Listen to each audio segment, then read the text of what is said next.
It's funny, when we were asked to do this presentation, the first thing I thought back on was, my father was an English major, and so I would spend a lot of time with him if I had to be writing a, paper or whatever. And he always said, you have to go back to the basics. The who, what, where, why, when, how. And that really applies in this case too, because you need to answer those questions in order to be able to put a plan together. Okay? So kind of take this concept of a plan and let's break it down. So if you look at the who, who is your target client base? Okay? It's going to be different for everybody. So for example, do you have a farm area? Are you good with working, do you want to work with seniors? It's, your niche, baby boomers, luxury homes. Who was it yesterday who was saying, Kate was saying yesterday, I want to look into maybe tapping into that luxury home market. We Great. want you to do that too, Kate. Yes.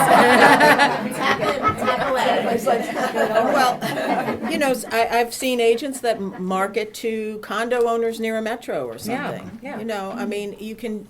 Some people, when I was new, I didn't have a particular niche, and I just, everything that comes down the pike, of course. But as you learn, sometimes you feel like you really enjoy a certain aspect of the business, or you're really good with a certain group, or you're not with another. So it's important sometimes to look at that. Sometimes your niche kind of Finds you. Finds you, exactly. So for example, I started off in the business, and because I grew up as a State Department brat, and my sister's husband is still in the State Department, we've got a lot of networking opportunities there. A lot of my business comes from there.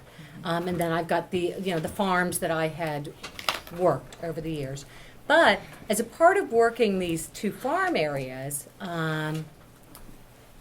I've developed a niche of seniors, downsizing, estate sales, working with families who are going through that transition period in their life.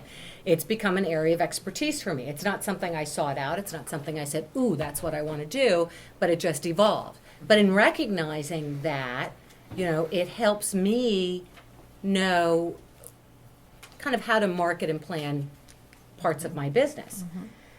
So, what is your area of expertise? And what do you want it to be? Right, You what do you may want it want to to be? go more toward listings or sales. Maybe you love working with Yeah. buyers. Maybe you would rather have listings because you feel like that you can control your time a little bit better. But that's up to you. Everybody's different, and there's no right answer. Just like a lot of things in real estate, there isn't anything that we can say concretely, do this. Yeah. It's what you like and what you're good at. Yeah. And also, again, oftentimes it's an evolution of business. I started off, and you could look at my business when I first started, and it was mostly working with buyers, a few listings. And then it shifted, and for many years, it was almost evenly divided. Me too. And now it's shifting to mostly listings and then some buyers. So that's okay. But again, it's understanding every year, looking at your business and seeing how is it changing and what does that mean. Because obviously I'm going to have different kinds of expenses that I'm going to have to plan for if the majority of my business is listings as opposed to buyers. So understanding that.